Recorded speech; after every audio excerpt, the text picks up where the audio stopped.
65 plus 65 plus 30 years, ilan po? 95. Kung kung pabor pa ang Lord, abot pa tayo ng centenarian, di ba? Isang patotoo din 'yon na mga taong nasa Panginoon ay inaabot ng centenarian. Si Jimmy Swaggart pala ay namatay na. Hindi natin nabalitaan nyo ba? Namatay siya ng July 1st. Inatake sa puso. At the age of 90. Oh, saan ka niyan? At the age of 90. Wow, praise the Lord. So, tama ba no yung 30 years? Oh, di ba? Tama na yon. Okay na rin yon. Okay na to. Glory to God. God is good. So, sabi niya, kung gusto natin mabuhay ng matagal, yun lang. Maglingkod tayo. Sa mga nagtitiwala at matuwid at naglilingkod sa Diyos ay sila'y namumuhay ng mahaba, sabi niya. At pag lando na tayo sa millennium, no, sa paghahari ni Kristo, 100 years ang bata na namamatay. O, akalain mo yun? Pag naabot mo yung millennium, tayo di naman talaga mamamatay. Pag na-rapture na tayo at namatay na tayo bago yung millennium, di naman na tayo mamamatay kasi meron na tayong glorified body. Pero yung mga pinanganak doon, yung pinanganak sa ilalim ng millennium, kasi 1,000 years yun, ang pinakabatang mamamatay ay 100. Kung babalik ka, yung 104 po na psalm, yun po ay creation. It is a perfect creation of the Lord. At yung pag-perfect ang creation mo doon, malamang 1,000 years ang buhay mo bago ka kunin ni Lord. Pero dahil nagkasala si Eva at Adan, unti-unti itong bumaba hanggang itinakda ng Diyos na 120 na lang ang buhay ng tao. Pero dahil sa kasalanan pa rin na patuloy at corruption, pababa ng pababa yung halos kamatayan ng tao. Yan, gawa ng ating kalaban, siyempre, kaya tayo ay kumapit sa ating Panginoong Hesus para tayo ay mapalaya sa kalaban na yan na kumubkob sa sanlibutan. Praise the name of the Lord. Glory to God. So meron pa po na gustong magpasalamat sa Diyos o yung mga hindi nabati nung August dyan. Pasalamat. Wow. Ako po, habang nag-iisip pa yung iba. Sige po, sige po. Praise the Lord. Tuloy.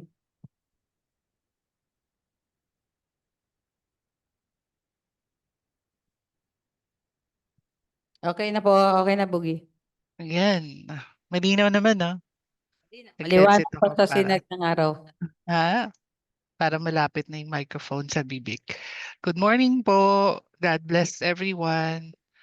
At praise the Lord sa magandang araw. Ang i-share ko ay tungkol sa isang bata. Nung panahon noon, meron dito pinakamakulit na bata sa aming lugar dito sa Barangka. Ano siya? Sobrang dungis, sobrang kulit, sobrang salbahe. Lahat ng tao kilala siya dahil sa sobrang notorious, ang pangalan niya ay Lupin. Ewan ko kung naalala ni EJ. Alam ko nung time na nandito siya, andito rin yun eh. So, kilalang kilala siya ng lahat bilang nananakit ng kapwa-bata, ng bubuli, at bata pa lang, anong edad siya nun? 6 years old? Sobrang bata, kasabayan siya ni Darl. At pati nga si Darl, may time na sinasaktan niya, binubuli niya. Halos lahat ng bata takot sa kanya. Tapos ginagawa niya, pupunta siya sa riverbanks, magnanakaw doon kung ano yung bigla niyang makakablot sa mga kumakain doon sa mga restaurant doon, Jollibee, sa Tiangge. Ganun siya kasama. Tapos pumupunta siya diyan sa highway sa taas diyan, no? Nangaharang sila ng sasakyan, binabato nila. Ginagawa nila, harangan, babatuhin o manghihingi, pag hindi na nagbigay, babatuhin. So sobrang sama niya. So galit talaga lahat ng tao sa kanya, iniiwasan siya. So ako nakita ko siya, ah, yung pamilya niya, nalaman ko ay galing dito sa may baba at tinanong ko kung ano yung pamilya niya. Marami silang magkakapatid, ang bahay nila nakikitira lang pero walang ilaw. So imaginin mo sa lahat ng bahay dito sa UBB, lahat may kuryente pero yung bahay nila gasera lang. So sobrang naawa talaga ako sa kanya. So ang tendency mo 'di ba magalit ka sa mga batang gano'n, yung layuan mo, tapos madumi, tapos salbahe. Pero ako, siyempre iniisip ko, ano bang dapat gawin ng isang Kristiyano sa mga ganyang klaseng tao? Natural sa atin na maging katulad tayo ng mundo, 'di ba? Pero hindi, pinakitaan ko siya ng mabuti, binibigyan ko siya ng coins kapag meron akong coins. Tapos yung pagiging salbahe niya unti-unting nagbago. Parang nakita niya sa lahat ng taong umiiwas at galit sa kanya, matatanda man o bata, may isa na parang dedma. So tinuring ko siya, iniisip ko kailangan ituring ko siya na normal na tao, normal na bata. Paano kung iniisip ko kapag nakakita ako ng mga ganong tao, paano kung anak ko siya, paano kung kapatid ko siya? Yun ang laging iniisip ko para maituring ko siyang normal na tao, para mai-express mo yung pagmamahal mo na dapat para sa isang tao. So sa madaling sabi, ngayon malaki na siya kasi kaedaran siya ni Darl, eh. Unti-unting nagbago yung kanyang ugali. Sa lahat ng tao nun, ako lang yung kanyang 'pag ako nakikita niya, nagbe-behave siya at nagiging mabait. Hanggang sa lumalaki siya sa, parang tinuring niyang buddy si Darl at sabi niya 'pag nakikita niya ako, "Tito 'pag nakikita ko 'yan si Darl pinagtatanggol ko 'yan, pinagtatanggol ko 'yan sa mga ano sa kanya nang-aapi o nang-aaway sa kanya." Sabi ko, "Di mabuti para lalo kitang bibigyan ng coins," sabi ko. So ngayon may asawa at anak na siya, may trabahong matino at 'pag nakikita ko talagang yung respeto niya sa akin gano'n na lang, halos kulang lang mag-bow. At nasabi ko kay Darl na parang tingin ko kung di man barkada o kaibigan, kapatid mo na rin yan kasi kasabayan mo yung lumaki. At mahalaga sa tao yung pinapakitaan mo ng kabutihan yung mga taong mga ganyan. Kasi hindi mo alam yun ang magbabago sa kanila. So ngayon ang tino-tino niya, naalala ko si Tony nung panahon namin. Si Tony Mendoza ang pinaka kinatatakutang siga dito sa Landless o UBB. Pero isang araw, kasi sobrang palaaway, pumapatay yan, mga lahing Mendoza, mga kakapatid yan, sila-sila nagpapatay. Pero si Tony pinaka number one na siga kasi siya ata mas pinakamatanda dun. Isang araw nung panahon ng NCCF yun, parang sinabi ng Lord sa akin na puntahan mo, sharean mo. Ayoko kasi siyempre nakakatakot tas tsaka hello, parang siga. Tapos nakita ko siya giinuman dun sa may kanto sa harapan nila Bayaga. So ang dami nila, siguro 15 na mga lalaki nagiinom. Pero mo dun ako inano ng Lord, sinabihan na lapitan mo, sharean mo. Lumapit ako sa gitna tapos sinabi ko gusto ko makausap si Tony. Tapos gano'n lahat nagpulasan, nag-alisan, naiwan si Tony. Tapos shinare ko siya ng for spiritual loss, yung salvation. At tapos nun wala na akong balita. Nag-pray naman siya ng pagtanggap sa Panginoon. After many, many, many, many years at develop na 'tong Riverbanks, nakita ko siya at tinawag niya ako, masaya siya. "Uy, kamusta ka na?" Sabi niyang gano'n, na para bang magkaibigan kami. Eh, do'n lang naman kami nagkausap na nung shineran ko siya. Kumusta ka na?" Iyon, sabi siya na driver siya sa isang church sa Bread of Life, yung panahon nun ay kay Butch Conde pa, sikat pa yung church na yon. Tapos masayang-masaya ako na somehow may balita ako sa kanya na 'di ba, God has worked in his life at naging okey din ang buhay niya. So, naalala ko mo yung mga taong mabababa, dahil kay Lupin naalala ko siya, naalala ko kung paano nagtrabaho ang Panginoon sa buhay nila. So, 'wag nating kalimutan magmahal sa mga taong mabababa. Tendency natin maging katulad tayo ng mundo na mandiri tayo sa kanila 'di ba, 'pag madumi o 'pag masama layuan natin sila. Pero hindi naman tayo katulad ng mundo. Sabi nga, "Kapag ginawa mo 'to sa isa sa aking mga kapatid, ginawa mo ito sa akin," sabi ng Diyos. "If you did this to one of the least of these brothers, you did it to me." At tandaan niyo istorya ni Lazarus at ang rich man, 'di ba si Lazarus ay puro sugat at dinidilaan na lang ng aso at nasa kalye. Samantalang Yung rich man, nagpapasarap, pero sabi ng Lord, pagdating sa kabila, babaligtarin ko yan. Yung isa ang aamuin ko, iko-comfort ko at bibigyan ng lahat. Yun yung sugatin na taong grasa. At yung rich man yun ang magiging mahirap. Parang ganon. So, tumingin tayo sa mundo na katulad ng mata ng Panginoon. So, yun lang po. Thank you. Lord, hallelujah. Next, meron pa? Salamat. Ate Mary Ann Brown. Amen. Praise the Lord. Hallelujah. Tama-tama talaga yan sa ating mensahe. Ang Diyos talaga marunong. Praise the Lord. Pasalamat.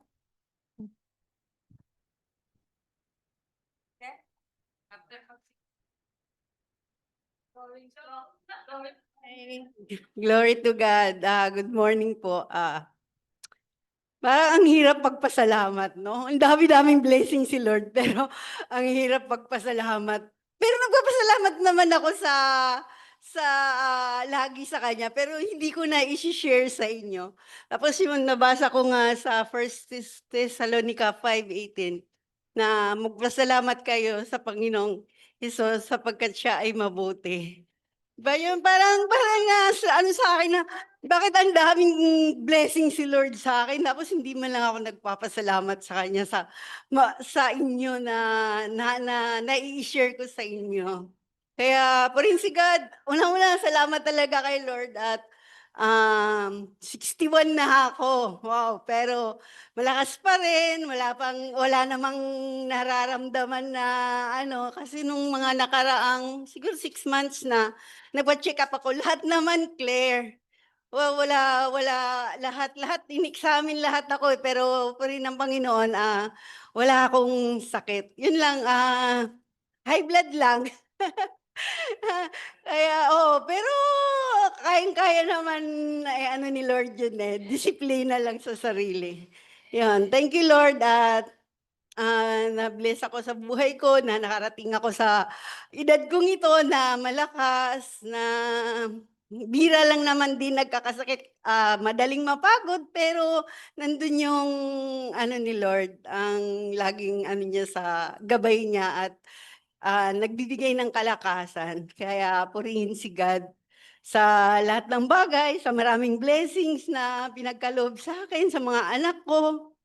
Salamat at lagi niyang ginagabayan kahit na malayo sila sa akin. Thank you, Lord. Salamat sa lahat ng bagay. Purihin ka, Ama.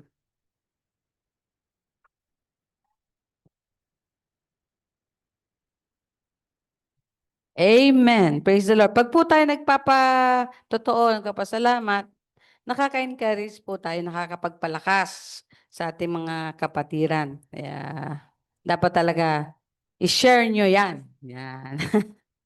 I-share nyo yan. Bata pa pala si Maria, pwede pa lumab life.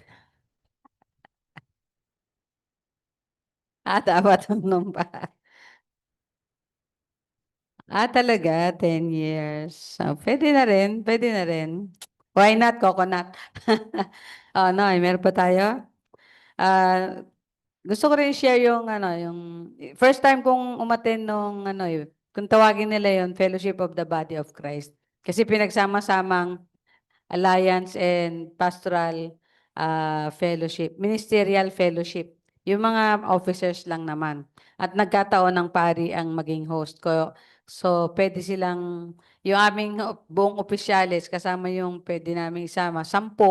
Kasi ang officers lang naman is 7. Kami 10 ay sabi ko, opportunity na rin na makita ko yung muli, yung mga matatandang bishop, yung mga ibang taga-alliance o taga-ministerial fellowship. Kasi sabi nga nila, dati 2 lang ang ministerial fellowship sa Montalban at kasama pa yung Samaco. Yung Samaco is sa San Mateo, Montalban. Na pinagsama mga pastor doon. Tapos nagkaroon kami dito ng Kasiglahan Suburban Ministerial Fellowship. Hanggang sa naging binago namin, ginawa naming Pastors Alliance of Rizal Incorporated. Inano ko nga yan tinrivia ko wala nakahula ng mga pastor Kasi maganda ang kaya lagi kami tinutokso at lagi kaming kilala. Pag sinabi, andito yung mga pari. Kami yung mga pari. Kaya minsan tinutukson lang ako madre. Kasi ako lang ang isang officer na babae doon. Ah, ang ano doon, ang nakakatuwa doon, yung sponsored yon ng mayaman na pastor. Actually, hindi naman siya dati pastora, pero naging pastora. Nakapagpatayo siya ng class na hotel. Sabihin natin mga 3 class, ang tawag doon? 3, parang gano'n, ng class ng kanyang ano. Kasi hindi naman sobrang class na class. Pag class na class kasi, ano yan 5 to 10, di ba? So, affordable naman din kahit papaano. Pero nag-i-sponsor siya ng fellowship. Pinapakain niya kami. Ang daming pagkain. Tapos ini-sponsoran niya yung fellowship na doon sa kanyang sa resort niya. Ang tawag doon ay Estancia de Lorenzo, diyan sa San Mateo. Gusto niyo mag-staycation, meron okay naman din. Hindi masyadong matao at saka nasa bundok, overlooking. Actually, nung minsan na, ewan ko kung nag-sponsor siya sa mga yung mga beauty queens, nag-sponsor siya diyan. Siguro mga binibining Pilipinas or something niya. Nag-sponsor siya sa mga beauty queen diyan. Kaya ibig sabihin na class siya, pwede naman siyang ipagmalaki. Kaya maganda. Pero kita mo yung kindness ng pastora na yon, di ba? So siguro, every quarter siya nag-sponsor nun. Siya mismo ang nag-organize nun. Siya mismo nag-invite. Kasi yung isang pastor na kaibigan natin, kasama din sa ministerial, kasama din sa pastor, actually, bishop yon. Sabi niya, kapatid, sabi niya, ang galing ng ginagawa sa'yo ng Lord. Baka gusto mo mag-sponsor ng mga fellowship. Kaya, oo nga, no? It's time to give back nga. Parang ganon. Sa lahat ng mga blessings sa kanya, isinishare niya sa mga pastor. Eh, saya naman dahil kami ang nag-host, kaya natuwa naman yung mga pastora din na kasama ng mga pastor doon, ng mga asawa ng mga pastors. At naglapit sa akin. Sabi niya, pastora, ang saya ng hosting niyo. Kaya praise the Lord, sabi ko. Hallelujah, kaya maayos naman. Kaya sabi nung ano. At pinag-pray din namin yung may-ari. Tapos talagang sa fellowship, sa December fellowship, ng ministerial Body of Christ, ay doon din. Tapos sabi nung pastor, si Pastor, Pascual yun eh. Sabi ko nga, baka mag-anak natin eh, kasi Pascual din kami kay Mami. Sabi niya, mag 1,000 per head. So, masaya naman yung fellowship na yun, at least yung kasi doon sa, na yon sa bulwagan nila, madami silang buildings, yung mga 3. Doon nga sa kabilang building, yung pinaka-main na marami, merong mga mason na nagfe-fellowship doon kasi anniversary daw nila. Ang mga kotse, ang lalaki, ang gagara. Sabi ko, mga mason yan, mayayaman talaga din yan. Kasi nagtutulungan yan sa government tsaka sa trabaho. Ah, So, malaki. Pwedeng i-house ang siguro mga 200 doon sa na yon, sa bulwagan na yon. Sabi niya, doon sa sobrang blessed niya, sabi niya, yung sinabi ni Pastor na 1,000, kalimutan niyo na yon. Wow, i-sponsor niya yun. Sa sobrang joy, na-overjoy siya sa fellowship. Tapos pinag-pray pa siya, tapos gano'n. Tapos ang saya, may pastor pa na may birthday doon, gano'n. Kaya na nagpatotoo, gano'n. Ang saya ng fellowship, sabi niya. Siya nga pala, sabi niya, may a-announce ako, sabi niya. Yung ating fellowship, pag kalilimutan, sa December 4 ba yun, ay yung sinabi ni Pastor, kalimutan niyo na yon, sabi niya gano'n. So, ibig sabihin, sagot na niya, di palakpakan, pray ng Diyos. Kaya iniisip ko, ano kaya pwede kong ipam-bless din sa kanya. So, o kaya nung aming alliance. Glory to God, kaya ang Diyos talaga. Nandun kami para mag-pray. Kasi nagpe-pray. So, makita natin na nagwo-work naman ng Lord, tsaka pe-pray natin. Diba? Nare-reveal naman ang mga evil. Lagi natin pinagpipray, i-thwart yung evil doers sa ating government, sa ating society. No? So, nare-reveal yun, kahit pa paano ay na sila. Hindi man natin annihilate. Kasi nandyan yan eh. Hanggat hindi nagiging millennium o Christ Kingdom, nandyan talaga yan. Nag-iisip lang yan. Kaya maiisip mo, di, panahon ni Duterte, yung kanilang PDAF ay dinaan sa mga foundation. Di ba? Grabe yung kayamanan na ni-reveal at ang naging fall guy dyan, yung ating kababayang si Napoles. Eh ngayon naman, ang maging fall guy nila ngayon ay yung Diskaya. No? Pero nakaisip pa rin sila ng paraan na makakuha ng pondo sa government.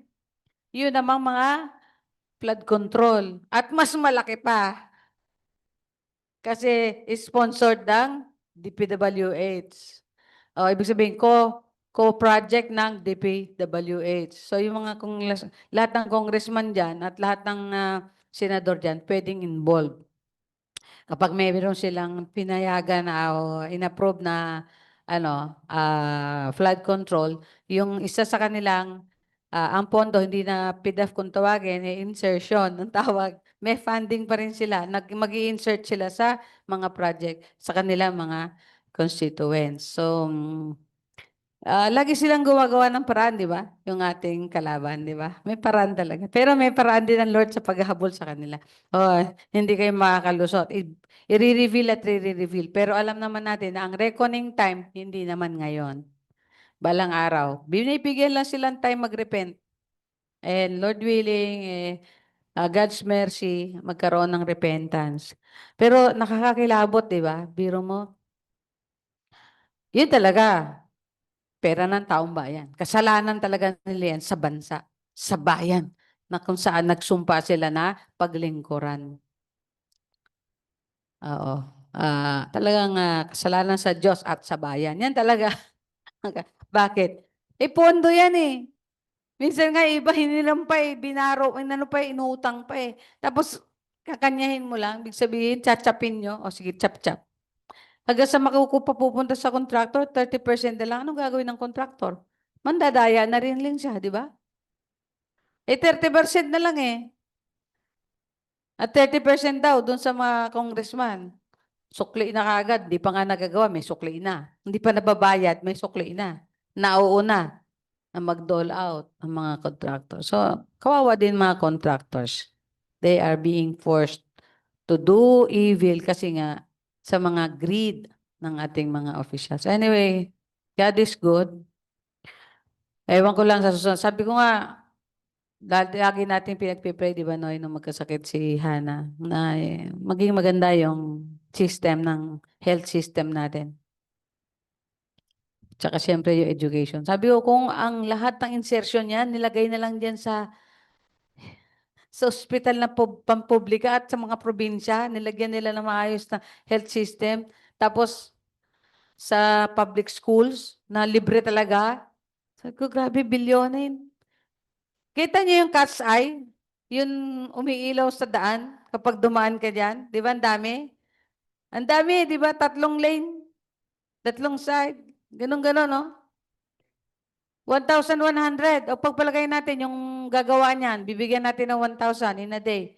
Tapos yung supplier may konti. O pagpalagay natin 3,000 sa konting markup. Hindi eh. Yung 1,100 na cat's eye, binayaran ng gobyerno na 11,000. Agad nung ganyanan yung buko. Ha? Ang dami nun. Sa 10 yun, may 90 ka na. O sige, akin na yung 10, 90. O sino pa? May 10. Ilang 10 yun? Billion yun sa buong Pilipinas. Grabe, no? Grabe yung corruption. Grabe.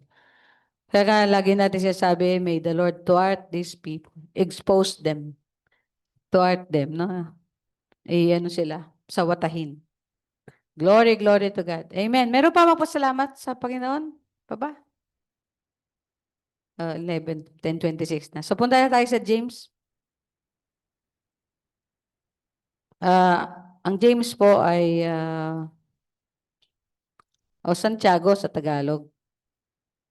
Pero ang talaga daw palang pangalan nito sa Greek ay Iakobo or Iakobos na equivalent sa Hebrew word o Hebrew name na Jacob. So yung James, Jacob pala daw yon sa original na Pero sa Tagalog, Santiago. Ang Santiago po ay wala nang duda na pinagkasunduan ng mga theologians na itong Santiago na to, ito yung half-brother ni Jesus by blood. Kapatid siya ni Jesus sa pamilyang Mary and Joseph. Bakit half-brother? Kasi hindi naman pa nabubuntis ni Joseph si Mary nung pinanganak siya. Kaya half-brother. Magkapatid lang sila sa ama. Yan. At makita natin dito kung gaano ka-effective witness si Jesus. Kasi kahit kapatid niya, kahit nanay niya, kahit mga kapitbahay niya, naging disciples niya. Yan. Mga kapatid niya, naging disciples niya. Isa sila sa mga naghintay ng banal na espiritu ng sa Pentecost, Day of Pentecost. So, makita natin na effective si Jesus as the witness of God. Number one, witness of God. At si James na ito ay sumulat ito sa mga OFW. OFW. Ewan ko kung OFW. Sabi dito, sa chapter 1, sabi niya, James, a servant of God and of the Lord Jesus Christ, to the 12 tribes which are scattered abroad. Yan.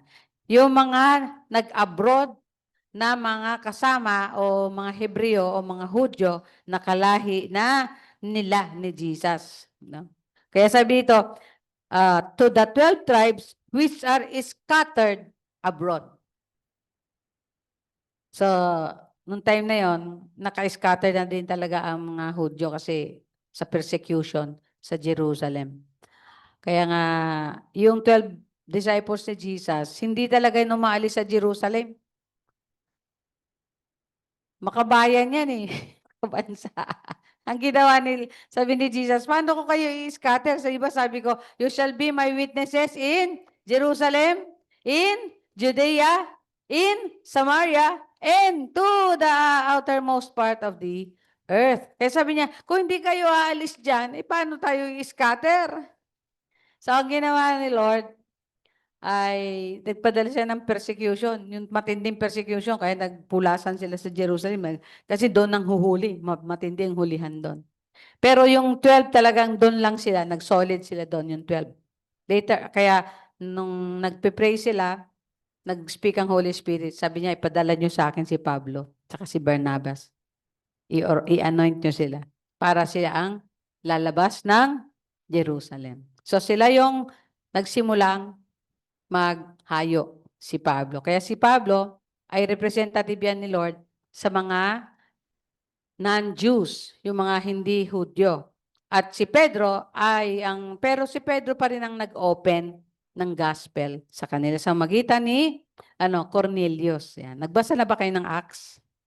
Si Cornelius po, yung family niya, meron time to prayer kasama mga servants. Lahat makatulong, meron silang prayer time. At napakabutit, makadiyos at mabait na tao, although hindi sa Hudyo. Kaya sa kanyang vision, ay sabi niya, Lord, sabi ni Lord, mapuntahin mo yung servant mo doon, pasunduin mo si Pedro. That was the time na meron din namang vision si Pedro. Sa kanyang vision, naglagdad ang Lord ng mga ng mga hayop na hindi kinakain ng mga Hudyo. Sabi niya, kumuha ka dyan, pumatay ka at kumain ka. Sabi niya, Lord, di ako kumakain ng Lord, di ako kumakain ng madumi. Yung madumi, ceremonially unclean, no? Katulad ng baboy. No? Diba? Kaya may mga kultura pa na ganyan na hindi kumakain ng baboy. Kasi ceremonially unclean, bawal po yan. Hindi yun inaalay kasi madumi yung ituring. At hindi rin nila kinakain. Pero nakita naman natin na nung panahon ni Jesus, may mga nag-aalaga ng baboy. Ibig sabihin, kinakain na rin nila nung time na yun, pero hindi ng Hudyo. Ewan ko lang kung mga Muslim yon. Baka hindi yun mga Muslim kasi hindi rin talaga sila kumakain ng baboy. Naalala niyo yun nung merong inaalihan ng demonyo na madami, legion, madami daw sila. Sabi niya, umalis ka na dyan. Sabi nung isang demonyo, ay nako, wag niyo kami kagad ipadala sa impyerno. Ayaw, sige, umalis kayo, doon kayo, sa baboy. Sabi niya, pwede ba doon sa baboy? O sige, pumunta tayo sa baboy. Nung pumunta sila sa baboy, baboy nagtakbuhan. Tapos, nahulog doon sa bangin, namatay. Di, galit na galit ngayon yung may-ari. Ang dami kaya noon. Thousands. Noon pala, ang inaano nila, hindi lang kambing, baboy din ang pinapastulan. Doon sa, ano na yon, sa sitwasyon na yon, panahon na yon, ay meron na rin sila. Kaya sabi ni Pedro, Lord, di naman ako kumakain yan. Madumi yan. Samantalang, ang Diyos ang nag-uutos. Kumuha ka na dyan at kumain ka. Ako na ang, nilinis ko, linis na. 3 beses yung vision na yon. Ngayon, meron yung spiritual meaning. Hindi naman talaga yung literal na sinasabi ng Diyos. Ang ginawa, nung may kumatok after ng sabi niya, may nagpapapunta sa'yo si Cornelius. Hindi siya pwedeng pumunta doon kung tutuusin dahil bawal sa Hudyo ang makipag-deal o makipag-relation o makipag-close dealings with non-Jew. So, doon na naliwanagan na yung kanyang nilinis, sabi ni Lord, ang nilinis ko na ay malinis na. So, pumunta siya. Sabi niya, pinapunta ako ni Lord kaya sumama ako sa inyo. Kaya itong sinundo siya, sumama ka, sabi ng Panginoon sa kanya. So, sumama siya. Tapos sabi niya, meron ka daw pong sasabihin sa amin eh. Ha? So, ang sinabi niya, gospel.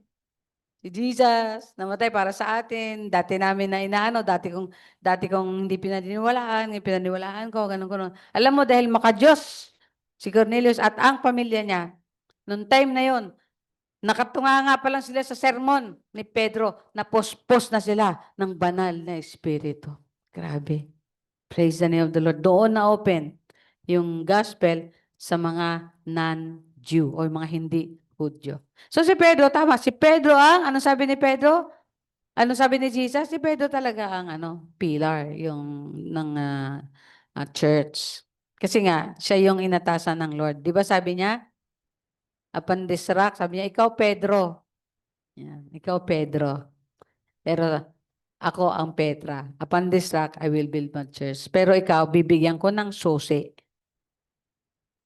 ng church na yan. So, siya yung nag-open ng church sa Jew at saka sa Gentile. Sa Jew at saka sa Gentile. So, yun ang naging role ni Pedro. Kaya bakit siya meron susi? Ngayon ang sinasabi, pag pumunta ka sa langit, si San Pedro ang una mong makikita. Kasi siya yung may susi. At meron pang titilaok na manok. May dalang manok. Kasi nung tinanggi niya si Jesus, may tumilaok na manok. Kaya ang ginawa ng mga taong mga hindi nakakaunawa at hindi nagbabasa ng lubos ng Biblia. Ay, pag ka namatay ka si San Pedro kagad makita mo, siya yung may hawak ng susi. So, anyway, that is the little trivia. Ang mahalaga dito sa James, ang James po ay nagturo siya ng mga practical na hindi doctrinal, practical. No? Para mapakita nyo na kayo nga ay tunay na Kristiyano. Tayo manalangin. Open our hearts, Lord, that we may see you and understand your teaching today. Thank you for blessing us. In Jesus' name. Amen. So, sabi dito, greetings, my brethren. Count it all joy when you fall into various trials, knowing that the testing of your faith produces patience. But let patience have its perfect work, that you may be perfect and complete, lacking in nothing. Sa Tagalog, Tagalog po.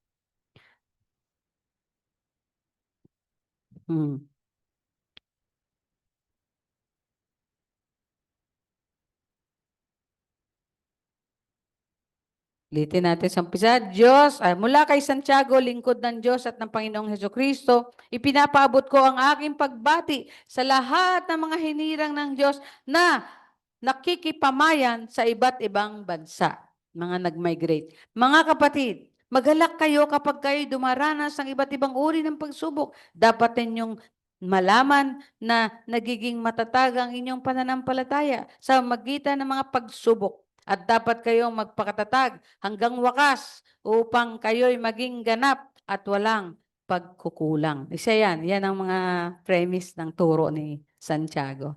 No? So, ano yung nakikita natin dito sa buhay? Kasi practical na ito eh. Ano nakita natin sa buhay? Yung pagsubok, allowed ng Lord yan. Hello? Sa English po kasi dito ay yung original na translation ng King James, temptation. Sa mga modern na translation, trials. Kaya minsan pagka pinapangaral to ng pastor, trials and temptation. Pagsubok at ano dyan? Iba't ibang pagsubok. No? So pagka pagsubok, ano yung nasa isip ninyo? Challenges, okay. Difficulties, negative, something na we do not want to have and receive or experience, di ba? Yung aking isa sa mga close friend natin, kaka-opera lang niya. Mayroon po siyang colon cancer. Di siyempre, isa sa mga kapatiran at close friend din natin, namatay din sa colon cancer, di ba? So, yan ang mga challenge.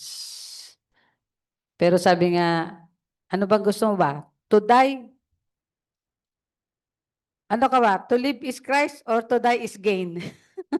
Di ba sa Philippians? Sabi ni Pablo, for me to live is Christ and to die is gain. So anong gusto mo ba? To die is gain na o to live is Christ pa? At to live is Christ pa. Mamuhay para kay Kristo muna. Kung mamuhay ka para sa sarili mo, wag ka na mamuhay. Walang silbi yung buhay mo. Kung hindi para kay Kristo. Sabi nga edi mabuhay ka lang para sa mga sa flood control. Bilyones pa. Yan ang uso ngayon na tuksuhan, di ba? Oh, konti lang yan. Konting pondo lang yan galing sa flood control. Dating galing sa foundation ni Napolis. Ngayon sa flood control ni Diskaya na. Grabe, no? Ilan ang company niya na sa kanya pero iba-iba yung pangalan, di ba? Tapos minsan sa isang project, 3 ang insertion. Ibig sabihin, 3 beses pinondohan. Wow. Tapos pag i-check mo, tapos na, pinondohan pa. Yung iba naman, tapos na, bayad na, wala pa yung nagawa. Yung iba, hindi, unfinished project. Yung iba, wala talaga, so may ghost pa. Ay, minsan, maintindihan mo din talaga yung kalakaran sa gobyerno. Yung, ano po tawag doon yung pressure. Pagka tumawag ang isang congressman na naglagay sa direktor doon sa departamentong yon, mahirap pong tanggihan yun. Kasi kagad-kagad, tatanggalin ka pag humindi ka at ililipat ka doon sa delikadong lugar tapos yung merong ganyanan. Kaya pressure talaga yun. Pero pag umuo ka naman, kasama ka sa partihan. Di ba? Yung aking boss, meron siyang manugang tsaka anak na mag-asawa nandun sa DPWH. Matagal na nag-resign yung isa, yung asawa, yung babae. Tapos yung anak niya, kailan lang daw? 2 years lang o kailan lang? Yung isa 2 years lang. Parang gano'n ang kwento niya. Kasi ang kwento daw ng anak niya, doon daw, pag may project, walang inspection. Imbes na inspeksyonin nila, pirma lang. Huwag mo na inspeksyonin. Okay na yan. Pirmahan mo na lang. Okay, pirma. Pagdating ng December, meron sila mga tinatanggap na pinaghahatian sa division nila. So, alam na niya yon, di ba? Alam niya na yung kalakaran, ibig sabihin. Sa opisina namin, ang pwede mong kurakutin, kliyente. Para sa custom niyan Yung kliyente na dadaan sa'yo, sir, madami pong problema yung papel nyo. Kahit walang problema, may problema. Sabi niya, sir, kulang to. Ganyan, kulang to. Ano ba kulang dyan? Ah. Sa cutting trees, tree cutting, may mga tree cutting permit, no? Eh, mga nagmamadaling project, kailangan putulin na kagad yan. Ang kabayaran po niya sa bawat isang puno, yung simple lang, hindi yung mga punong may klase. Tulad ng Nara, ibang klase yan. Hindi pwede basta-basta putulin niya, ibang klase yan. Yung mga pagkaraniwang puno lang, tapos minsan ikaw pa yung nagtanim, yung tawag doon, o kaya self-grown, tumubo lang, hindi talaga tinanim. Iba-ibang mapatakaran yan. Merong permit yan. Tree cutting permit. Pero nagmamadali sila minsan. Kaya sabi, oh sir, ano kailangan? Para hindi na ma-shortcut yung process, alam na this, di ba? Alam na this. Tapos there was a time pa na hindi pa kompleto yung documents, papipirmahan na yung certificate yung permit to cut. No? Tapos pag ginanon mo pala, yung mga papeles na nasa ilalim, sa ibang papeles na naaprubahan na. Ibig sabihin, yung tawag doon, ni-recycle yung mga documents. Alam na this. Madalas sa pag DNR, sa puno. Kasi katulad niyan nun, mayroon kaming tawag doon yung National Greening Program, no? Yan bundok na yan, tataniman niyo yan. Ang isang puno, ang magsusupply, millions. Ang hirap maghanap ng thousands na seedling, millions pa, 'di ba? At ang 2 feet, about 50 pesos bayaran mo. Doon sa seedling supplier. So may bayad pa doon sa magtatanim. Ang tanong, sinong gusto magtanim sa tuktok ng bundok na lalakarin mo lang? Ilang seedling ang pwede mong dalin? Di ba napakahirap yon?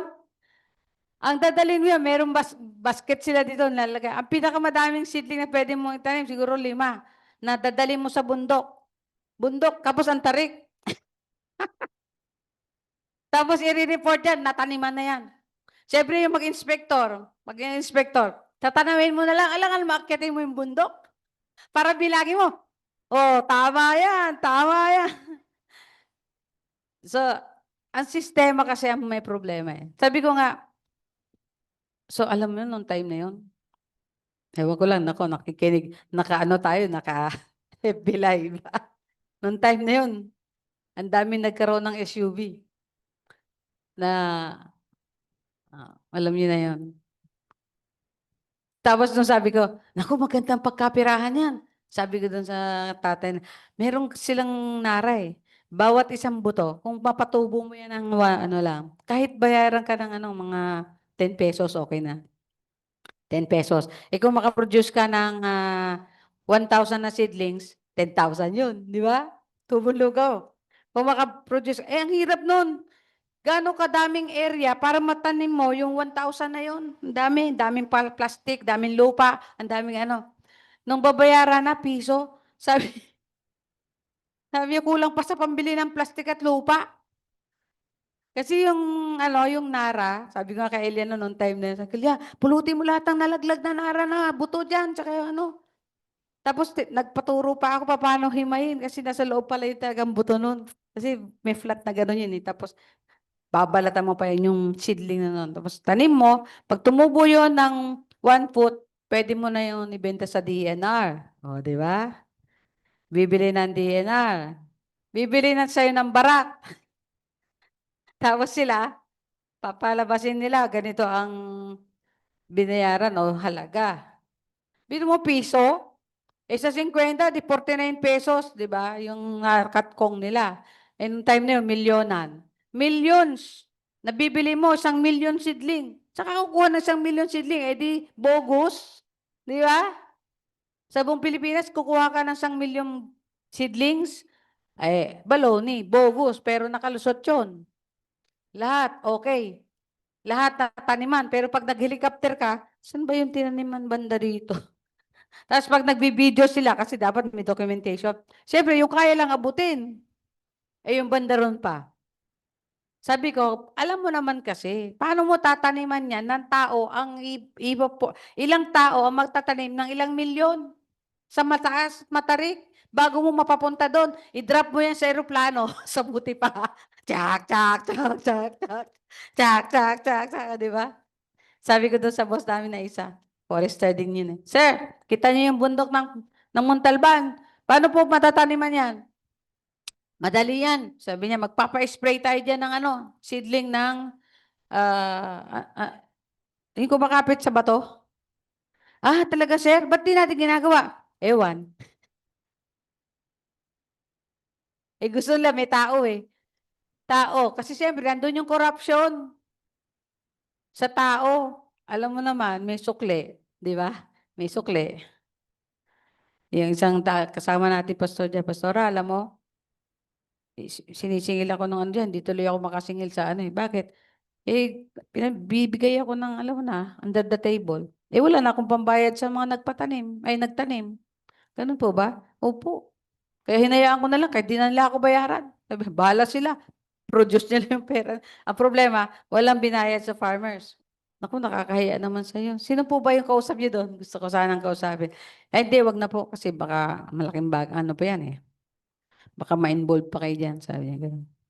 Talagang pinapapasok siya sa ano, sa loob ng ano. Ano, paano? Babayaran natin to. Alam mo na, babayaran natin to. Ganun. Ibig sabihin, may cut down. Sa mundo na to, mahirap talaga yung magpakatotoo, magpaka-Kristiyano. Misal na kung nandun ka sa ganitong sistema at kultura.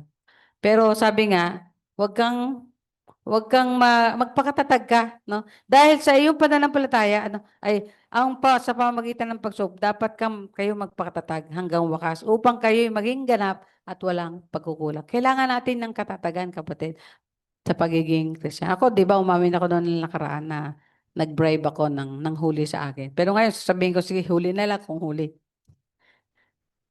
Eh kasi talaga naman gusto siya magpa-bribe eh. Kasi sasabihin niya, oh, dadagdagan ko to, 1,500. Oh, ito pa, violation mo, oh, 3,000, may kitang ba ano dyan. Tapos ito pa, 3 violation, lalagay ko na to, hindi ka na makaka-renew. Mahigit pa 5,000 pa ata yung sisingilin siya. Sabi ko, ang taas naman. Anong ibig sabihin? Tataasan mo yung pag-bribe mo. Sabi ko, gaganong-ganon ako. Eh, sir, sabi ko, baka pwedeng pakiusap naman. Una, gabi na. Pangalawa, di ko naman talaga binit. Gumaganon pa yung green eh. Hindi, pag sabang ganon, pag gumanon, ano na yun? I-stop ka na dapat. Ganon ba, sir? Tapos, sir, tapos hinihintay kita, tagal mong dumating. Sabi ko, nasa na yun? Nagkamali ba ako? Nagkamali ba siya? Nung umalis ako, sir, nung matagal na lumayo, tsaka kayo sumunod. Ngayon sasabihin nyo, violation, tumatakbo ko sa inyo. Eh, tagal ko kayo hinintay doon. Eh, nakaharang ako sa mga tricycle kasi pag ganunan ng tricycle yun eh. Sabi niya, hindi, ganun. Hindi ka pa kapasal, saan ba ako ang pera? Nabigay ko tuloy yung pera ko sa kanya. Sabi niya, magkano ba yan? Eh, 500 lang sir eh. Kasi, ay, 500 lang sir eh. Kasi sir, baka bigay ko na lahat yung buong pinagbentahan ko ng basa. Hirap-hirap ko magbenta ng basa. 5 pesos lang sa basahan ng tubo. Sa malaking malaki, 50 lang. Kukunin pa niya lahat. Sabi niya, sige, sige. Sabi niya, dalihan mo. Tapos nung itupi mo. Pati tuloy ako nataranta. Sabi ko, Lord, ano bang ginagawa ko? Ayan. Kasi mapipressure ka, di ba? Bakit? Pag pumunta ka dun sa kanila, absent ka pa.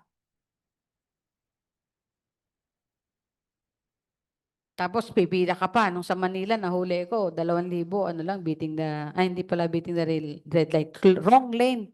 Sabi ko kasi naman kayo, kung maglalagay kayo ng wrong lane, nandun sa ilalim ng kotse, paano ko malalaman na wrong lane ako? Sabi ko sa kanila. Kaya sinuspend yun eh, sa dami na nagreklamo eh. Eh ngayon, tinuloy na naman. Ewan ko, sana wala na akong picture. Wala akong picture doon. Lumabas. 2,000, ang tagal-tagal. Third floor. Kailangan pa Xerox mo to. Eh, saan po Xerox? Nandun. Andun, mababa ka sa third floor. Andun, sa kabilang building. Magpapa-Xerox ka. Hindi pa sasabihin lahat yan. Pagdating mo doon, akin ka na naman sabihin. Kulang ka pa. Ganun. Mababa ka na naman. Sabi ko, pumapayat ako dito sa ganitong klase sistema. Kaya inisip ko, sa susunod na mahuli ako, mag-bribe na lang. Di ba? Pressure. Pero makita natin dito malalaman natin, sabi niya nga dito, Ang pananampalatayang walang gawa ay patay. So sasabihin ko sa inyo, at least may conviction tayo, di ba? Meron tayong resolute na, okay Lord, sa susunod, iingatan ko na ang sarili ko sa aking ano. So dito, dapat tayong magalak. Naalala ko isa ng kapatid natin, paano, mali naman yung lyrics, mali yung word sa James. Ayan, sinong tao magagalak sa pagsubok? Kaya nung gawin na yun, wala akong ginawa. Pinilit ko yung sarili ko. Sabi niya, o kaluluwa ko, magpuri ka sa Diyos. Di ba yung kanina yung banasa natin? O kaluluwa ko, magpuri ka sa Diyos. Utusan mo yung kaluluwa mo. Utusan mo yung sarili mo. Lord, thank you, thank you, thank you. Kasi nakatulog ako, umaawit ako ng praise song. Ano, kasi guilty ako. Humingi ako ng tawad kay Lord. Palinis ako at pilit ako magpuri sa Diyos. Kasi ang maganda doon, nagsalita pa sa'yo si Lord, conviction. Kasi kung hindi na magsalita sa'yo si Lord, inabandon ka na. Di ba sabi doon sa Bible, because of your sin, God gave you up. God gave them over to their sin. Ibig sabihin, lalo ka pa magkakasala. Pero dahil kinoconvict ka pa, o mag-repent ka na. Magsisi sa mga kamalian. Minsan kasi, at the spur of the moment, hindi mo sasabihin, Lord, ano bang gagawin ko dito? Hindi eh. Minsan isipin mo, ano bang gagawin ko dito? Hindi mo sabi, Lord. Anyway, yung tinuturo ni Santiago, basahin ninyo, ay yung practicality of Christianity. No? At mahirap talaga i-apply. Maganda yung patutuo ng ating kapatid, di ba? Yung talagang habag, minsan, nahahabag tayo doon sa pwedeng magbalik sa atin ng pabor. Di ba? Papautangin ko to, hindi naman to makakabayad. Pero yung small kindness na mapakita mo, nagtanim ka ng goodness and kindness. Kaya nga sabi ni Jesus sa Matthew 5:16, sabi, let your light so shine before men that they may see your good works and glorify God your Father. No? Hayaan mong suminag ka sa iyong kabutihan. No? Upang makita nila, no? ng tao at makilala nila ang Diyos. Mapapurihan nila ang Diyos na pinaglilingkuran mo. Wow, praise the Lord. Ang ganda napakaganda ng Santiago. Madaming debate dito eh. Sabi niya, hindi pala sapat ang pananampalataya lang para maligtas. Sapat naman po. Kasi alam naman ng Diyos kung alin ang totoong pananampalataya at hindi totoong pananampalataya. No? Tingnan natin sa chapter 119. Tingnan natin.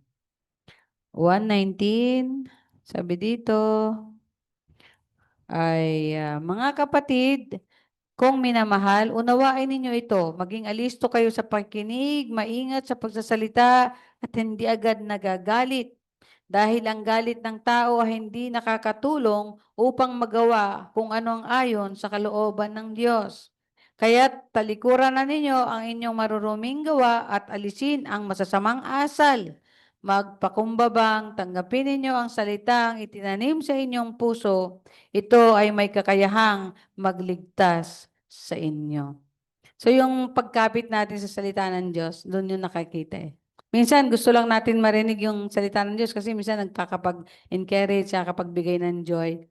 Pero pagdating na sa obedience, medyo nag-iisip na tayo. Tama ba to o mali? Pwede ba to o hindi? Kaya ko bang gawin o hindi? Di ba? So, mamuhay kayo, sa verse 22, mamuhay kayo ayon sa salita ng Diyos. Kung ito'y pinapakinggan lamang ninyo, ngunit hindi sinasagawa, dinadaya ninyo ang inyong sarili. Kaya nga, minsan, mas mabuti pa daw yung hindi talaga nananampalataya. Kaysa yung sinabing nananampalataya, pero hindi naman naniniwala o gumagawa. Sabi, Sapagkat ang nakikinig ng salita, ngunit hindi sumusunod dito, ay katulad na isang taong tumitingin sa salamin at pagkatapos makita ang sarili ay umaalis at kinakalimutan ang kanyang anyo. Ang tao nagsasaliksik at nagpapatuloy sa pagsunod sa kautosang ganap na nagpapalaya sa tao ang pagpapalain ng Diyos sa lahat ng kanyang gawain. Siya ang taong gumagawa at hindi siya katulad ng nakikinig lamang at pagkatapos ay nakakalimot. Yan. So, mahirap din talaga, no? Challenging. Kaya sabi niya, lahat ng challenges, magpakasaya ka kasi diyan mo mapapatunayan yung iyong tunay na pananampalataya at pagsunod sa Diyos. Na.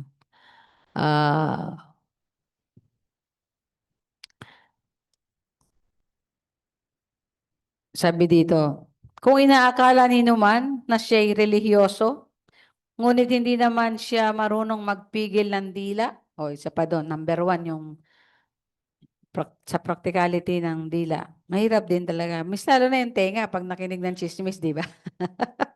Pag nakinig ng chismis, aandar yung dila eh. Mahirap din talaga yun. Isa yun sa mga challenges natin. Kala natin, tinatawanan natin to, okay lang to. Hindi, actually, it is not okay. Tayo, guilty rin tayo dyan. Lord, forgive us. Sa niya, dinadaya lamang niya ang kanyang sarili. Walang kabuluhan ang kanyang pagiging relihiyoso. Ang relihiyon na dalisay at walang dungis sa harapan ng ating Diyos at Ama ay ito. Pagtulong sa mga ulila. Yan yung patunay sa natulungan natin. Pagtulong sa mga ulila at sa mga byuda sa kanilang kahirapan at pag-iingat sa sarili upang huwag mahawa sa kasamaan ng mundong ito. So ingatan natin ang mga sarili natin na huwag tayong mahawa. Madali naman talaga mahawa. Parang cancer lang yan. O parang contagious disease na madaling mahawa. No? Kaya ingatan natin ang ating sarili upang huwag mahawa. Yan. Mahirap talaga yun. Pagka nandun ka sa basket ng kamatis at may bulok doon, tiyak mabubulok ka na rin, di ba? Yun ang kasabihan. Imposible hindi ka mabulok doon. Ngayon, yung ating kapatid, medyo ano din siya. Nako, nag-data warning ako. Titigil yung ating Zoom any minute. Okay, yung ating kapatid, nagano siya, tawag dito, nagtatanggol siya na wag niyong patitigilin ang sabi niya, ang ganyan dahil doon lang sa mga ganyang corruption. Hindi dapat, sabi niya. Kasi yun ay improvement and development fund. Nakita niyo ba yun yung speech ni brother, yung anak ni brother Eddie? Anak ni brother Eddie. Kasi meron din siya isang dumaan na project sa kanya at siya din ay nag-funding doon. Marahil, hindi naman siya siguro nangurakot. Anyway,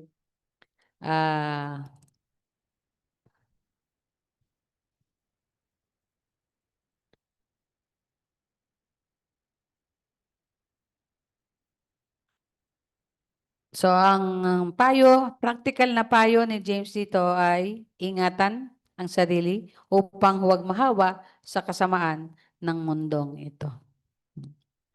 Sa chapter 2, nalilan natin to siguro hanggang yung pinaka main point pa ng James ay chapter 2:14. Ito ngayon. Chapter 2:14.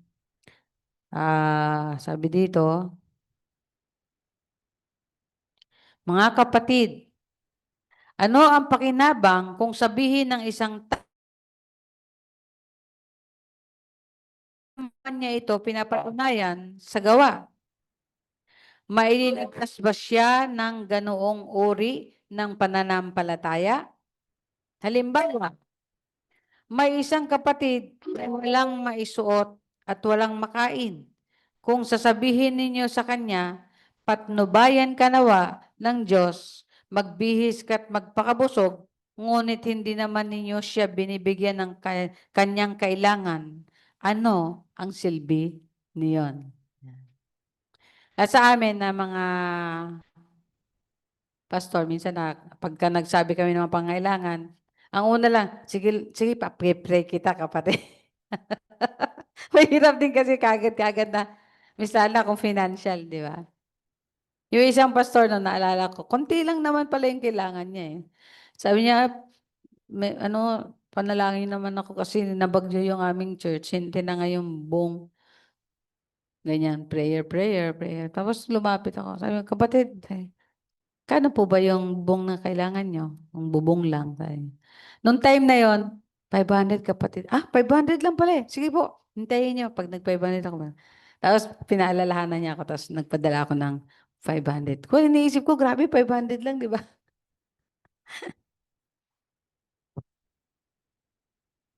So, kailangan yung patunay. Maililigtas ba siya ng ganoong uri ng pananampalataya? Yan. Halimbawa, may isang kapatid na walang maisot at walang makain. Kung sasabihin ninyo sa kanya, patnubayan ka nawa ng Diyos, magbihis ka at magpakabusog, ngunit hindi naman ninyo siya binibigyan ng kanyang kailangan. Ano ang silbi niyon? Gayon din naman, patay ang pananampalatayang walang kalakip na gawa. Ang gawa po, yun yung nagpapatunay sa mata ng tao, ng isang tao, tunay na nananampalataya. Pero sa mata ng Diyos, from the beginning na manampalataya siya sa Diyos, alam niya na totoo yun, kung yun ang totoong pananampalataya. Kasi alam niya, may kakaroon ng pagbabago ang isang tao. Magkakaroon siya ng conviction. Magkaroon siya ng sa budhi niya. Yung katok sa budhi niya. Di ba ang taong masama, sabi natin, walang budhi o maitim ang budhi? Pero pag isang taong naliwanagan ng salita ng Diyos, no, yung budhi niya, nakakatok yan ng Lord. Nakakausap ka niya dyan. Sa espiritu mo, yan yung budhi mo. Patay yan kapag walang pananampalataya. Pero once na kayo nananampalataya sa Panginoon, nabubuhay ang espiritu mo. Yan yung budhi mo. Yan yung nagbabantay sa iyo na sa tama at mali. Pero naniniwala tayo na kahit ikaw ay hindi pa Kristiyano, yung budhi mo na yan ay gumagana din yan. Alam mo din ang tama at mali. Pero wala kang power na sundin yung tama kasi wala kang Diyos pa sa buhay mo. Pero pag nanampalataya ka, meron ka ng power, may enablement ka, kakayahan. Sabi niya, it is God Himself will give you the ability to do His word and His will. So, bibigyan ka niya ng kakayanan. Nasa sayo kung mag-submit ka. Paano mo ba pigilan nagbasa ako kagabi kasi di ako makatulog dahil uminom kami ng kape. Binasa ko yung buhay ni Jimmy Swaggart nung namatay nga pala siya ng July 1. Kung paano siya na-skandal. Kasi nag-study siya tungkol sa buhay ng prostitute. Bakit nagugustuhan ng prostitute na maging prostitute? Hanggang sa nagustuhan na rin niyang maging nag-customer ng prostitute. Na yung first scandal niya ay na-involve nga siya. Pinicturan siya nung kalaban niya sa ministry na may kasama siya sa isang lugar, sa hotel, na mayroong prostitute na kasama pumasok sa hotel. So, yun ang first scandal pala. Yun ayon sa Wikipedia ako. So, hindi ako masyadong sasabihin 100% yun. Tapos, after that, nung nag-confess siya, hindi pa pala, tama, nag-confess siya, di ba, nawala siya sa limelight. Tapos, hindi ko alam kung nakabalik o hindi ko matandaan yung history. Na-involved na naman siya sa pangalawang prostitute pa din. Sa pangalawa daw, nung inaano siya, sinasabihan siya, bakit daw na ganon? Nung in-interview yung babae, sabi niya, hindi, nag-stop siya sa akin and that is the thing that I do. Ibig sabihin, trabaho ko yun eh. Na makipag-sex sa kanya, gusto niya sa katabi ng kalsada. Sabi niya. Tapos ang sagot daw ni Jimmy Swaggart noong time na yun, it's none of your business. Kumbaga sa personal life niya yun. Anyway, noong time na yun, talagang sabi doon sa word na yun na inano siya tinanggal siya ng ng ordination sa Assemblies of God. Kasi Assemblies of God siya. So tapos anong nangyari? Nagtayo siya ng sarili niya. Yung Jimmy Swaggart Ministry o Christian Ministries. Pero anyway, nag-confess din daw siya. Sabi niya, I'm sorry. I ask God's forgiveness and your forgiveness. Tapos nag-pray siya. Yung prayer doon na sinabi pa doon, yung cleanse me with your blood, ganyan, ganyan, blah, blah, blah. So, napansin natin talaga na yun, sumikat yun eh. Kasi si Jimmy Swaggart, number 1 na nagre-rebuke siya ng mga politician. Nire-rebuke niya yung mga corruption, nire-rebuke niya yung mga kasalanan, nire-rebuke niya. So siguro, isang part yon na talagang iingatan mo yung sarili mo kasi ikaw din masusubok. Kaya yung mga great, diba, yung mga great pastors din sa Amerika, tinanong, sana yung ating kamamatay rin lang na evangelist siya, hindi siya Pentecostal, di ba? Itong si Billy Graham. Sabi niya, ano masasabi mo kay Jimmy Swaggart? Sabi niya, ang sabi lang ni Billy, sabi niya, ang lahat ay pwedeng magkamali. Ang lahat ay pwedeng magkasala. Pwede rin ako dyan. Yun lang. Sabi niya, kaya pag-pray natin siya. Sabi niya. Actually, nakabalik naman siya, di ba? At isa nga na naging blessing sa atin, nagkaroon tayo ng ano niya, study Bible niya ni Jimmy Swaggart. So, yun ay alam natin na puspos siya ng banal na espiritu doon sa paglathala nun. Kasi doon ito makikita natin na kahit ang isang tao puspos ng banal na espiritu, hindi lagi siya puspos. Meron talagang moment na di ka naging aware, di ka naging puspos o hindi ka nagpasakop sa Diyos. Kasi may emotion, merong feelings, merong flesh. Di ba? Merong downside talaga. So tayo, kailangan magsuportahin tayo sa panalangin. We pray for each other. Pray for each other. Yan ang ating strength. Sabi nga, hindi ito basta-basta. Kaya yung practicality ng Kristiyano, sabihin mo, ay, ba't ganun, pastor? Bakit? Wala bang kahinaan ng pastor? Tao pa rin po yan. Pinatawad rin lang yan. At kahit ginagamit yan ng Diyos, may pagkakamali pa din yan. No. So, hindi tayo maghahanap ng perfect church of perfect leaders. Ano po? Kasi meron din kayong part. Kailangan gawin niyo yung part niyo in the church. To support the church, to pray for the church, to do something in the church, to minister in the church, no? Kasi sabi nga ni Ecclesiastes, magandang ang tao ay may katabi o dalawa sila, nagtatrabaho silang dalawa. Kasi pagka nadapa yung isa, mayroong magtatayo sa kanya. Alam naman natin yung kaigihan, no? Minsan nga pagka nagdabiyahe tayo, gusto nating convoy. Pag nasira yung isang sasakyan, meron siyang ka-convoy na susuporta at tutulong. Hindi pwedeng mag-isa kang babiyahe. Akong bahala sa buhay ko. Sabi nga ni Kaklayo, aho-aho, ay, hija-hija, hija-hija. Tuntua ako doon eh. Pag naalala ko lagi siya sa term na yun eh. O sige, kanya-kanya. Bahala ka sa buhay mo, bahala ako sa buhay ko. Diba? Alam mo, yan ang number 1 na kanta na hindi kumali sa puso ko. Number 1 kanta sa Catholic. Na walang sino man ang nabubuhay para sa sarili lamang. Di ba? Walang sino man ang namamatay para sa sarili lamang. Tayong lahat ay tinipon ng Diyos. Di ba? Sa piling niya? Tayo ay community, no? Tayo ay church. We need each other. We need the family. No? Kaya yun sa practicality, wag natin sabihin, kaya mong gawin. Hindi, wala ka pa nga nararating, kaya mo nang gawin. Kung di mo magagawa yan, kung hindi ka namin tinulungan, sabi ko doon sa aking kaibigan, alam mo, kung hindi ka tinulungan ng Diyos, sa palagay mo, magtitiwala kami sa inyo. Nag-work ang Lord sa mga tao na yan. Kaya nagtiwala sa iyo, tinanggap ka namin dito at nakapaghanap buhay ka. Ayun yung masahista namin no, na nakatapos sa pag-aaral sa pagmamasahe sa amin. 50-50 lang. Mamasahin ka sa legs, 50 pesos. Sa likod, 50 pesos. O, 50-50 lang, nakatapos siya ng 4-year course. Saan yan? Tapos sasabihin mo, hindi mo kailangan ng Diyos dahil kung nagkasakit ka, kung di kami nagtiwala sa'yo, di ka naman namin kilala. Estranghero tayo sa isa't isa. Kung, ano pa, wala kang lakas, ang hirap kaya magmasahe.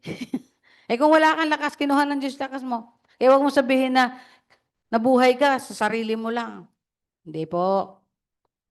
Ang Diyos nagbigay sa iyo ng biyaya na yan. Kaya nga pagdating niya doon sa Cebu, ayan, paka-straight siya sa Panginoon. Sinarealize niya yun. Pero ako, nagbigay ako ng tiwala sa Kanya. At namuhunan talaga ako sa Kanya. Kaya tuwan-tuwa siya sa akin, sabi niya, Ma'am, sabi niya, pag pumunta ka Cebu, wag na hindi papakita sa akin. Hindi na ako nakabalik sa Cebu eh. Basta, magawa mo yung dapat mong gawin sa tao. Birang mananampalataya. Let your light so shine before men that they may see your good works. Pag walang good works, paano malalaman ng tao na, Diyos ba yan? Na. So, yun yung ating mga dapat isalang-alang. Sabi niya, for faith without works is dead. Sabi dito,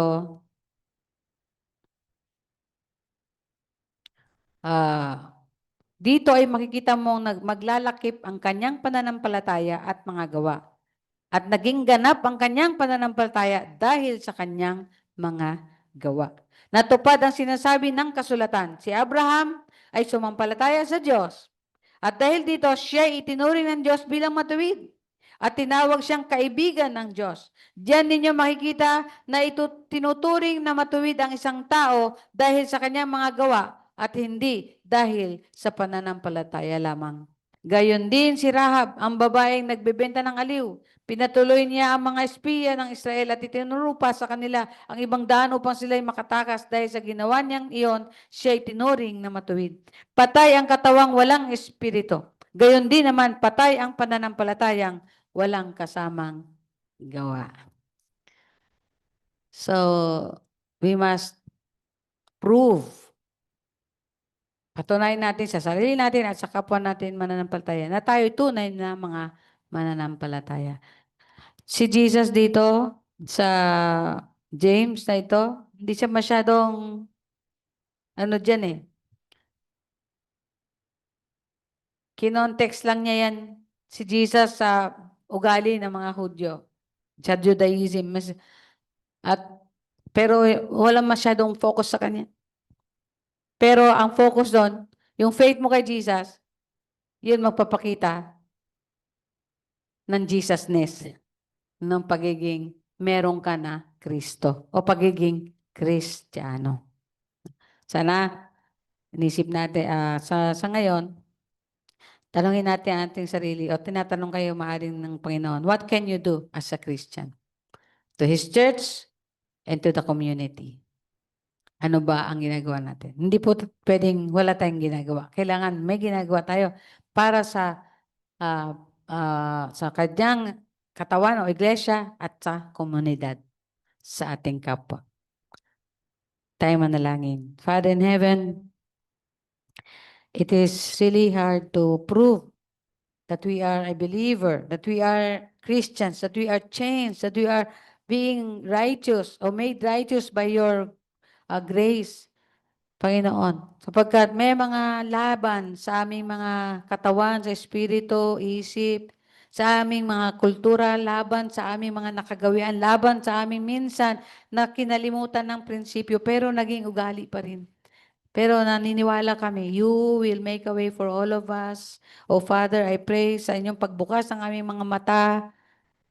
O Diyos, sa espiritual na mga bagay, dapat lumakad kami ayon sa inyong kalooban, ayon sa inyong espiritu, ayon sa inyong puso, sa inyong layunin, sa iyong pagkatawag, sa iyo, Panginoon, ang ginagawa sa buhay namin, ginagawa niyo kami.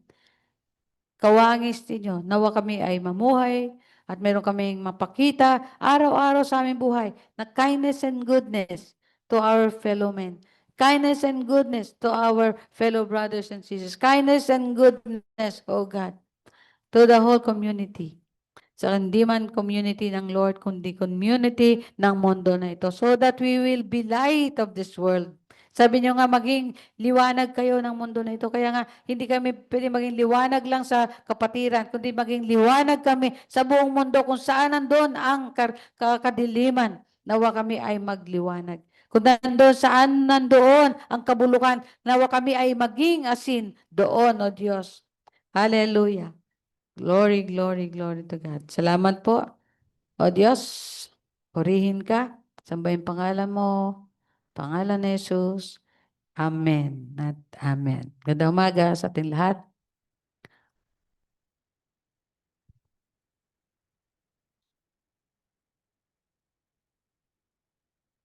Tayo tayo para sa communion bago ang offering.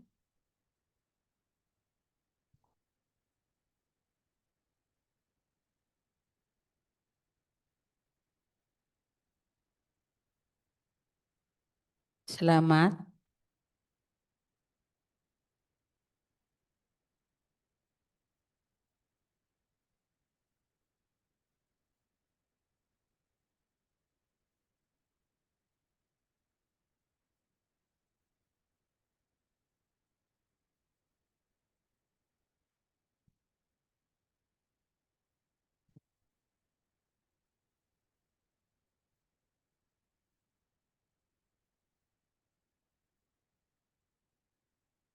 Praise the Lord. Gusto niyo nang kainin?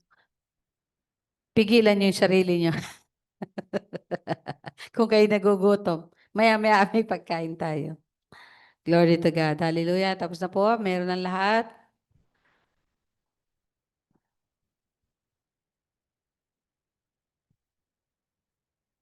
Lapit natin ating sarili sa Panginoon at magpalinis tayo sa Kanya para tayo maging karapat-dapat na tumanggap ng tinapay at saro na ito na kumakatawan sa katawan at dugo ni Kristo.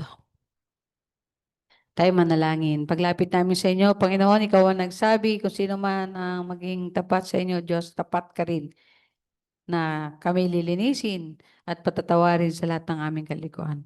Dahil sa ginawa ni Kristo sa krus ng Kalbaryo, siya ang umako sa lahat ng ito, kami po nananampalataya na sa aming pag-amin, sa aming mga kakulangan, kasalanan, ay mayroong kapatawaran sa dugo ni Kristo. Salamat, Ama. Thank you, Jesus. We bless your name. Sapagkat ito ang turo na tinanggap ko mula sa Panginoon at binigay ko naman sa inyo nung gabing siya'y pagkanulo. Ang Panginoong Hesus ay dumampot ng tinapay, nagpasalamat at pinagpira-piraso iyon at sinabi, ito ang aking katawan na inihahandog para sa inyo.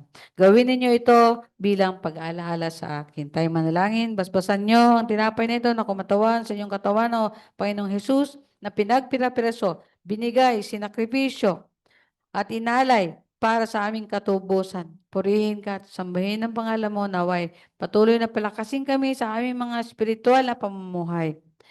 Mapalakas ninyo sa magitan nito ang ating ugnayan, O Diyos, upang kami lalong maging hawig at mahawa sa inyong kabanalan. O purihin ka. Salamat po sa aming kakainin. Sa pangalan ni Jesus. Amen. Ating kainin.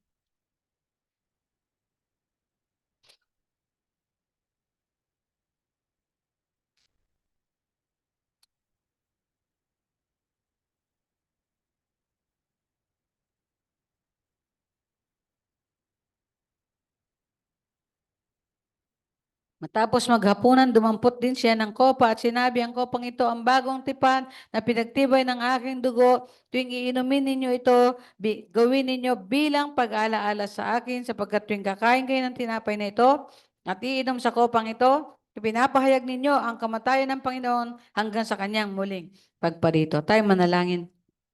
O Lord, talaga pong ito ay nagpapaalala sa amin na kami naniniwala na tinubos nyo kami, tinugasan sa banal ng yung dugo ni Kristo.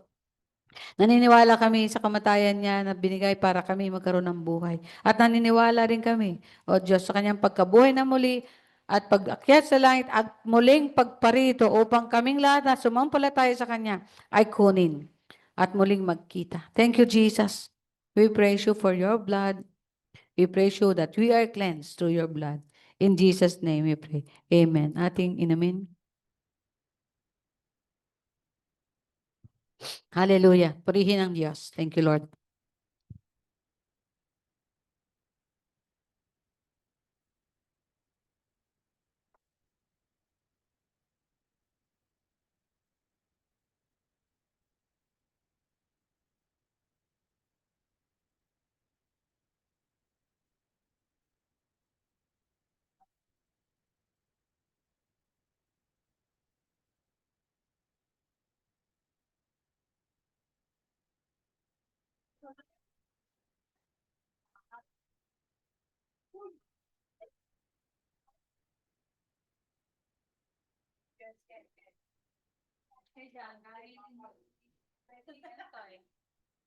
Pero walang tungkol.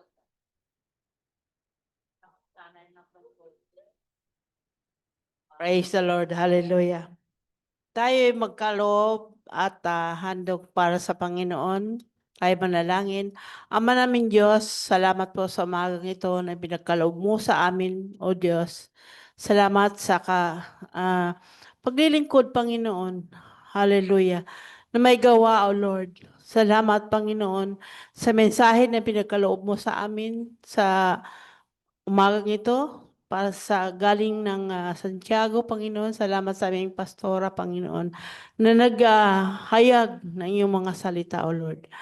Basbasan mo po, Panginoon. Hallelujah. Ang aming maibigay, Panginoon, para magamit sa iyong ministeryo, O God. Hallelujah. Salamat sa may trabaho, salamat sa walang trabaho. Salamat, Panginoon, at nandito kami, nagtipon-tipon, Panginoon, para sa gawain, Panginoon. Pagsamba at pagpupuri sa inyo. Ganon din sa online, Panginoon. Hallelujah. Na ginagawa ng aming mga kapatid, O Lord. Basbasan niyo po. Ito, Panginoon, anuman, magkano, Panginoon, para sa lahat. Love ka namin, Panginoon. Kaya kami magbibigay sa inyo. Purihin ka, Lord. Dakilain ng iyong tanging pangalan sa pangalan ni Jesus. Ito po ang aming dalangin. Amen.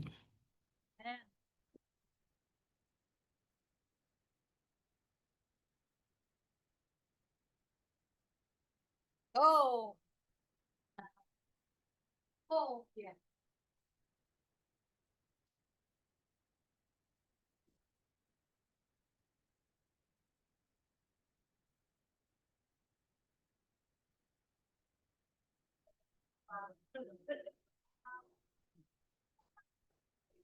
Oh, mga bata magbigay. Wag yung kupitin ha, yung Praise the name of the Lord. Hallelujah. Glory to God. Siyempre, after our worship ay fellowship, lunch fellowship. Kain din po kayo dito, si Ate Christy at si Precious. Kain po kayo dito para may fellowship pa tayo. Ano po? Kung hindi magkasya, pagkasyahin man. Ay, sumubo lang kayo kahit mga 5 kutsara na malalaki. Ganun. Huwag niyo kaya si Nonoy, tatakbo yan si Nonoy kasi takot maghugas ng pinggan. Hindi ko naman kayo paghuhugasin ng pinggan. Fellowship lang tayo, ano? Kasi once a month lang tayo, di ba? Magkita-kita. So, pag-pray natin yung travel ni Ate Christy, papunta ulit sa kanyang work sa abroad. Ayan, praise the Lord. Hallelujah. At yung magnanay ay balik doon sa kanilang nanay. Kaya mamimiss din natin ulit siya sa fellowship. Okay, so ano po ang inyong mga prayer request? Tayo tumayo para sa pastoral prayer. Meron po tayong prayer request. Pag-pray natin ang ating bansa patuloy na nawakasihan ng ating Diyos at ingatan at ayusin. Pag-pray din natin ang ating church na po. Madami po tayo, hindi po tayo nakakasabay sa proyekto ng ating asosasyon dahil alam niyo naman po kulang tayo sa workers. So yung pag-pray natin, kulang tayo sa pwede nang gumawa ng mga gawain, support, no? Nakakalungkot naman kung matunaw ng Lord of Glory ng tuluyan. At panalangin natin, bukod ng church, siyempre yung ministry ng lahat ng buong body of Christ, no? At yung gospel makarating na ulit sa Jerusalem. Doon ang galing ngayon pauwi na ulit sa kanila kasi nandun na sila ngayon sa ating mga cousins. Alam niyo na mga cousins natin, mga pinsan natin, mga M's, no? At sa lahat nawa ng tribo na nagtatago sa mga kabundukan, makarating din ang ebanghelyo. Sabi nga ang ating vision ni Jesus, madala yung ebanghelyo sa lahat ng dako ng buong mundo na to. And then the end will come. Diba? Purihin ng Diyos. Bawat maliit, malaki, bata, matanda, makarinig ng ebanghelyo. Yan ang ating vision. Thank you, Jesus. So, meron pa po na prayer request sa lahat po ng mga nag-birthday. Happy birthday at magbe-birthday ng September. The Lord bless you at nawa magsinag kayo para sa Panginoon. Yung nag-aabang niya dyan yung November. Ay, hindi pa pala. October. October pa kasi September pa. Praise the Lord. Hallelujah. So, let us pray. Let us dulog tayo sa Panginoong Diyos. Ama, napakabuti mo sa amin. Thank you, Jesus. Thank you, Father in heaven. Sa pangalan ni Jesus, Panginoon, lagi niyo kaming tinidinig, tinitignan, at inaaruga. Naging anak niyo kami dahil sa Kanya. Salamat po, kayo din naman ang nagbigay ng paraan para kami makarating sa trono ng iyong biyaya. Makarating at magkaroon tayo ng ugnayan. Salamat po. Sa pagiging anak namin, Father, ang dami naming kahilingan. Pero alam namin na pag kay Jesus na pinagkaloob niyo sa amin, you have given us everything that we need. Sabi niyo nga, at how much more na hindi niyo bigay kung lahat ng bagay binigay niyo kasama niya. Mas lalo na, Panginoon, sa mga maliliit na pangangailangan namin.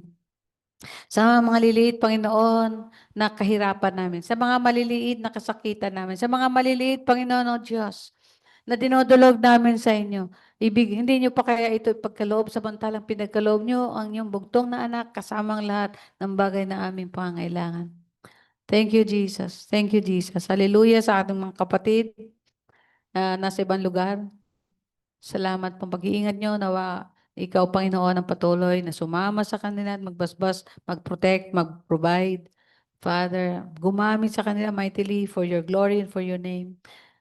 Hallelujah. Pinapanalangin namin ang kapatid na malapit nang bumalik ulit sa kanyang trabaho sa ibang bansa. Salamat, Panginoon, na ang iyong anak kahit saan kami madako, kasama ka namin. Thank you, Jesus, for that promise na you will never leave us nor forsake us. Kahit saan kami mapadako, kasama ka namin. Ikaw na riyan na nagpo-provide ng lahat ng aming mga pangangailangan. Sige sa lahat, dumidinig sa lahat ng aming panalangin sapagkat bilang nasa ibang bansa, nahihiwalay kami sa mga mahal namin sa buhay. Yung mga wala dito, kahit hindi sa ibang bansa, Panginoon, hindi namin makasama ng harapan at personal sa aming pagsamba. Thank you, Jesus. You make a way for them, Father in heaven. Lift them up, O Lord, kung